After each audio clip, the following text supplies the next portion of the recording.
Parece que la clase política ha comprado la tesis del voto católico.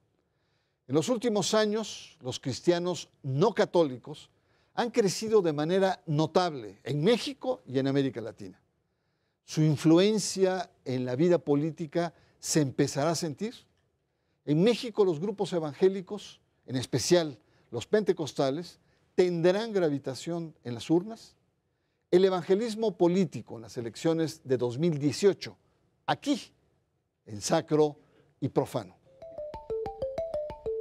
¿Existe en México el voto religioso? Los académicos tienen sus dudas, mientras la clase política ha comprado la existencia de un voto religioso de premio o de castigo. Las interrogantes se acrecientan sobre la orientación del voto en las iglesias evangélicas, en especial en las pentecostales. Ahí, el rol del pastor es determinante en casi todas las actividades de los creyentes. ¿Habrá en estas asociaciones religiosas un efectivo voto corporativo? Los llamados evangélicos o cristianos, en especial los grupos pente y neopentecostales, han crecido de manera significativa desde la segunda mitad del siglo XX en toda América Latina. 1 de cada 5 latinoamericanos es evangélico. En Centroamérica, el porcentaje es mayor.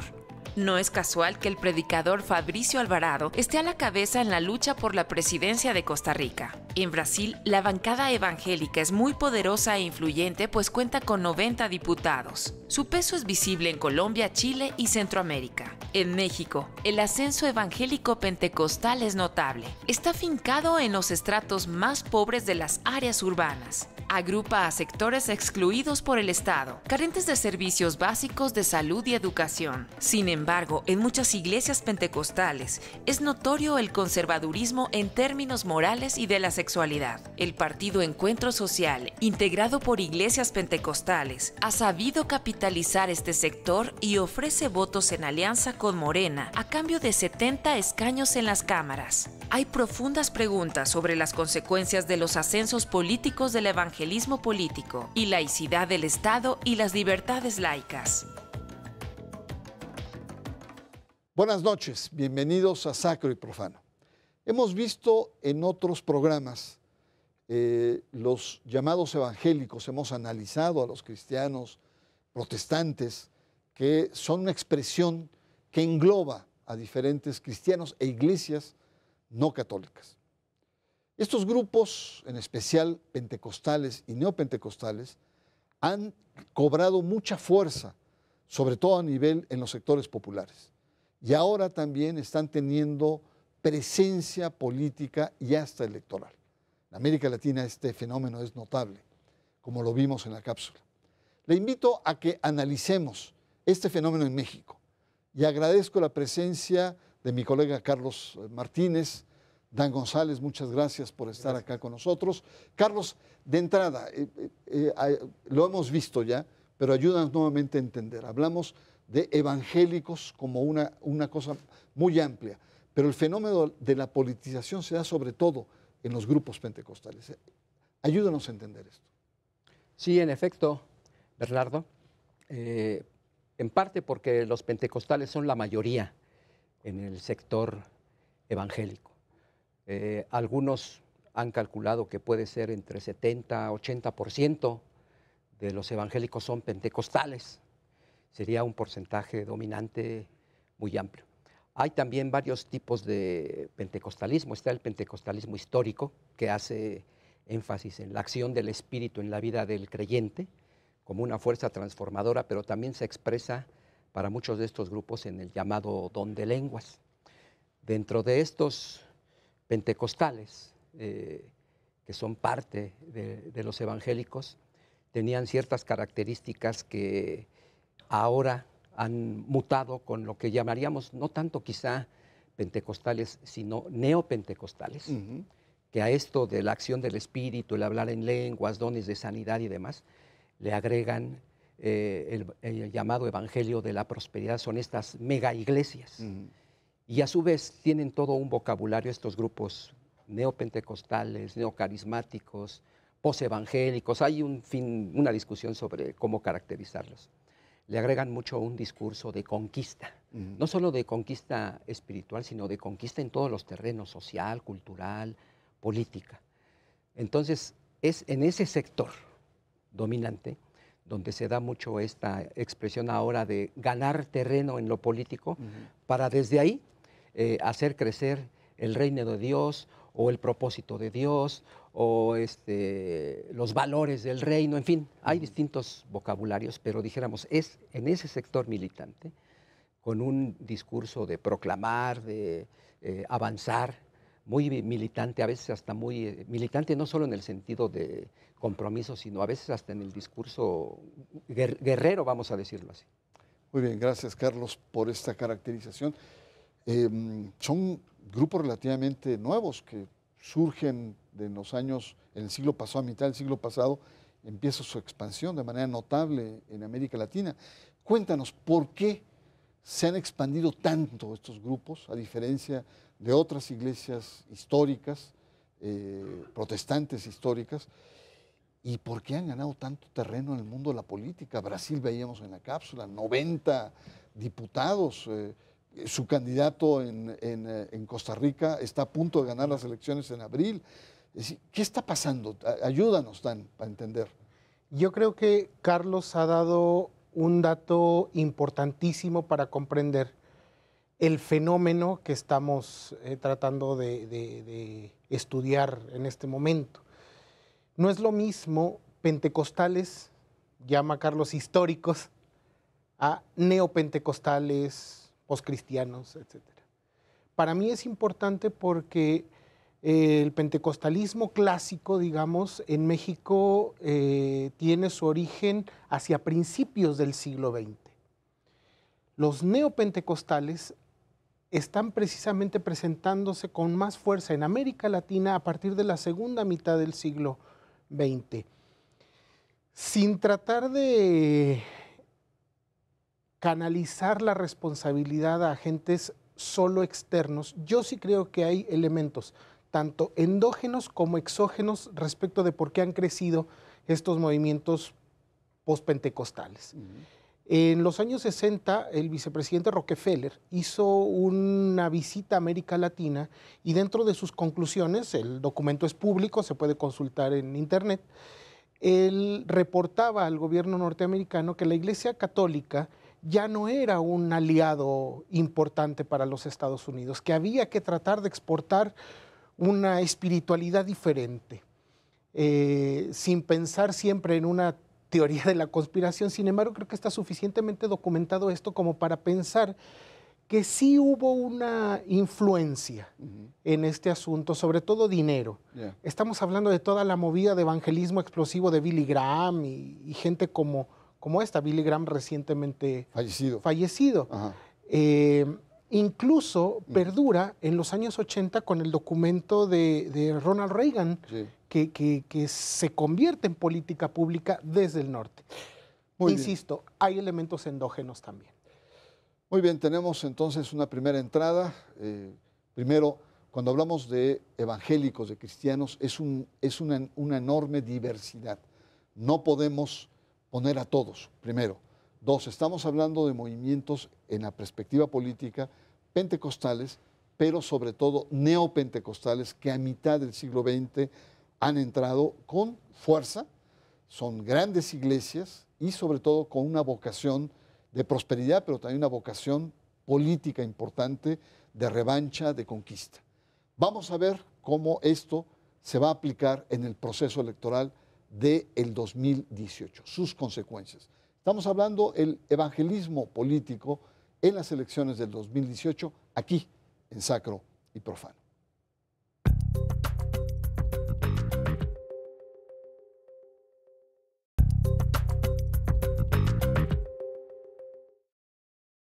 Regresamos, Sacro y Profano, nuestro tema, el tema de la presencia evangélica, pentecostal, neopentecostal, en el proceso electoral.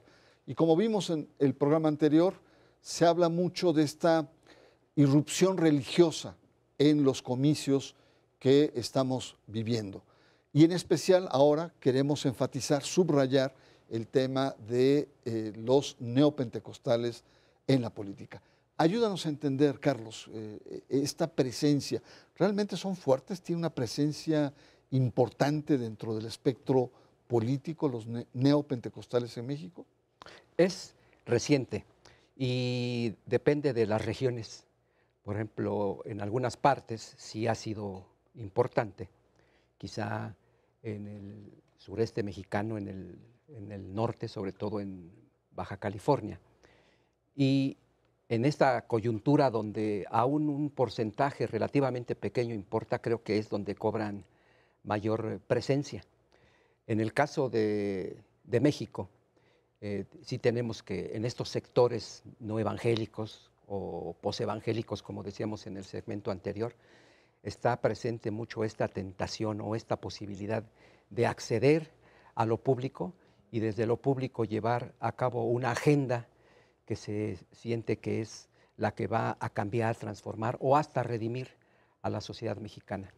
Entonces, en la presente coyuntura, me parece que sí cobra importancia este segmento, este sector, por lo que decía, hasta ahora, aunque hay un candidato que va a la cabeza y es muy claro, todavía faltan 4 meses para las elecciones, aunque la tendencia puede cambiar y esa tendencia no sabemos hacia dónde pueda cambiar o permanecer, pero sí es lo cierto, es que estos aliados agrupados en este partido, sobre todo el PES y otras expresiones regionales, cobran importancia por su vigor con el que están haciendo campaña, por las redes tan eficaces que tienen de difusión, que a veces no se presta atención porque no se expresan, dijéramos, por el mainstream, pero son muy eficaces en sus redes internas para llevar, dijéramos, simpatías electorales al candidato que creen que es al que deben apoyar. Esto que plantea Carlos nos llevaría a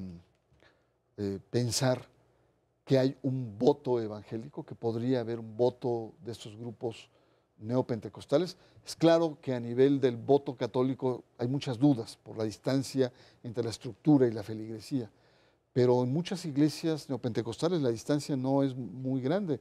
El pastor tiene una presencia muy fuerte, una influencia entre la gente que participa en esas iglesias. ¿Habría o no un voto político neopentecostal? Caramba, creo que no lo hay en este momento, pero se intenta que haya. Desde hace un buen número de años atrás, por lo menos los últimos 20 años, y por lo menos en la zona metropolitana de la Ciudad de México, las alianzas de pastores han sido muy empujadas por este tipo de iniciativas. Así que yo creo que ha sido un trabajo que no es necesariamente de ahora, viene haciéndose a nivel de líderes eclesiásticos desde tiempo atrás. Y ahí sí, las bases no son solo neopentecostales. Las bases que son influidas por este discurso de presencia pública de esta otra manera, se presenta, creo que sí, en la mayor parte del ámbito evangélico en México. No solo en el área metropolitana, yo creo que ahí sí ya en todo el país. Las alianzas de pastores me parece que son un punto importante, un punto clave para estudiar. Ayúdanos a entender el Partido Encuentro Social. Eric Flores, que no es la primera vez que ha tratado de agrupar a grupos evangélicos y neopentecostales. ¿Qué papel juega en este ascenso, en esta irrupción evangélica en la política y en las urnas? Sí, el PES nace primero como una organización política y antes como una organización, dijéramos, de la sociedad civil neopentecostal o neoevangélica, y el papel de Hugo Eric Flores ha sido importante en lograr alianzas, entre otras con lo que ha mencionado Dan, por ejemplo, con estas organizaciones que son muy importantes al interior del pueblo y de los liderazgos no evangélicos, las alianzas locales, nacionales, regionales, de ir haciendo campaña ahí, y esa fue la base que logró, por ejemplo, el proceso de registro. Es cierto que tiene una base neoevangélica, aunque no exclusivamente. Claro. Varios de los que han logrado llegar, por ejemplo, a la Cámara de Diputados por el PES no son evangélicos o neoevangélicos, pero sí comparten una agenda conservadora. Ahora, quisiera preguntarte, Dan, ¿Qué gana? ¿Cuáles son los intercambios de esta alianza que para muchos ha sido sorpresiva entre Morena y el Partido Encuentro Social? ¿Qué gana uno y qué gana otro con esta alianza? Bueno, yo creo que Morena gana votos porque pudiera ganar por menos del 1%. Sí. Eso es importante. Creo que en este momento cualquier suma de votos es importante. ¿Qué le suma al PES? Mucho, muchísimo, porque yo creo que ellos hicieron un cálculo no solo de la realidad mexicana, sino de lo que está sucediendo en América Latina. Hay una agenda con temas importantísimos en cuestiones de políticas públicas y creación de leyes. Creo que ellos hicieron sí una lectura de la posibilidad de que perdiera el PRI, por eso no van en alianza con el PRI. Creo que hacen un cálculo socio-religioso de no ir con el PAN, pero hacen una lectura también positiva de Morena respecto de que pudiera ganar las elecciones. Y aún no ganando, ganan. Claro. Porque si ellos colocan parlamentarios en la Cámara de Diputados y en la Cámara de Senadores, están ganando. Esa ha sido la estrategia de las bancadas evangélicas en toda América Latina. Pueden llegar por distintas vías, por distintos partidos, pero a la hora de estar en el Congreso, olvidan el fundamento político que les dio respaldo, en este caso un partido político, y adentro hacen una bancada aparte. Muy bien, pues tenemos un panorama interesante. Hay un ascenso, hay una intencionalidad política de estos grupos y en el próximo bloque vamos a hablar de algunos contenidos, porque efectivamente no solamente son contenidos religiosos, sino muchos de esos grupos tienen contenidos muy conservadores y eso es lo que lo hace particular, incluso las alianzas con Morena, que suponía que era una izquierda secular, aliándose con grupos conservadores. Está usted en Sacro y Profano y estamos analizando los evangélicos en el proceso electoral 2018. En un momento continuamos.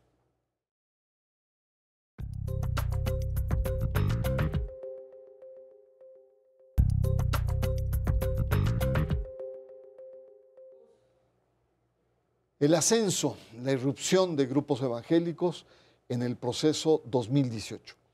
Como nunca antes habíamos tenido, es algo, la verdad, novedoso. Sin embargo, resalta los niveles de conservadurismo moral, político que tienen. En Brasil se fueron con todo contra Dilma, el no en Colombia al proceso de paz. Es decir, ¿qué escenario nos esperan? ¿Quiénes son estos grupos evangélicos en términos de este conservadurismo? Sí, en efecto, no están en línea con estos grupos que has tú llamado de América Latina. Inclusive ha habido cumbres latinoamericanas de esta tendencia neoevangélica, neopentecostal. Hubo una reciente en México y lo que los une es una agenda conservadora, una agenda, dijéramos, integrista, que habría que diferenciarlo del fundamentalismo, porque se puede ser fundamentalista, pero no necesariamente integrista. Más bien esta es una visión integrista, es decir, una convicción particular, generalizarla por medio de los aparatos del Estado. Entonces, como bien decía Adán, va a ganar mucho esta corriente, pase una cosa o pase la otra. Es una irrupción novedosa porque nunca antes lo habían hecho con esa fuerza. Vamos a ver qué tanto porcentaje de voto específico se manifiesta por el PES, sobre todo. Y me parece que sí, en ese sentido, en México vamos a tener que discutir y vamos a tener que reflexionar, y no solamente en términos académicos, intelectuales, políticos, sino inclusive en cuanto a la conformación misma del Estado, el peso de estos grupos. Yeah. No son partidos confesionales abiertamente, porque lo sabemos que nuestras leyes no lo permiten, pero sí lo son de facto y de hecho. Entonces sí están apelando a las conciencias de muchas personas que no se sienten representadas por otras fuerzas y van a expresarse de una manera, me parece, importante, y como dijimos y se ha remarcado varias veces aquí, por la coyuntura, ese pequeño porcentaje adquiere un peso muy importante.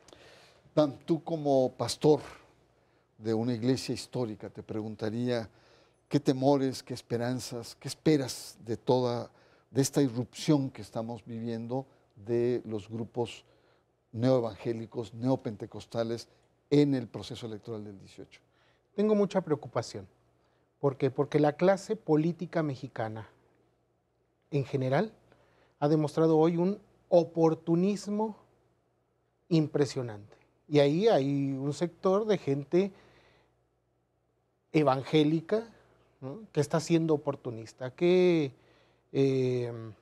puedo presagiar que quizá las iglesias evangélicas con un compromiso social y político de otra índole podamos perder esa capacidad de impacto positivo dentro de la sociedad mexicana, que se empiece a creer que todos somos parte de esa misma circunstancia oportunista, proselitista, etc. El PES, como sea, ya ganó, porque va a ganar espacios en las cámaras y eso es algo importante. 70 diputados, 70 representantes. Suficiente para seguir creciendo. Ajá. Me parece que esto es una circunstancia que hay que valorar, estudiar en su justo sentido, qué significaría para el impacto de políticas públicas que pudieran surgir de una presencia así en el Senado, en la Cámara de Diputados, porque la agenda es bien conservadora. Yeah. Cuando el mundo protestante históricamente en México ha tenido presencia política, de incidencia en políticas públicas, siempre se ha defendido todos los derechos para todas las personas. Yeah. Pero esta es una agenda totalmente diferente y creo que ahí perdemos. Muchas gracias, Dan. Carlos, muchas gracias por estar acá en Sacro y Profano. Es muy interesante los planteamientos que nos están dando nuestros invitados, porque estamos ante un hecho nuevo, inédito, y es esta presencia. Estábamos acostumbrados a una presencia católica, los obispos ahí en la agenda electoral, pero ahora tenemos cristianos de diferente cuño, cristianos que traen otra agenda diferente, compleja, y que solamente la podemos mirar bajo el espejo latinoamericano. Y es una agenda conservadora. Así es que este proceso electoral probablemente esté caracterizado por una novedosa irrupción de estos grupos neoevangélicos, neopentecostales en la vida política, en la vida electoral y en la cultura de este país. Así es que vamos a seguir muy atentos y le invito, primero le agradezco su presencia aquí en Sacro y Profano, y le invito para que nos encontremos con estos temas la próxima semana. Muchas gracias y nos encontramos muy pronto.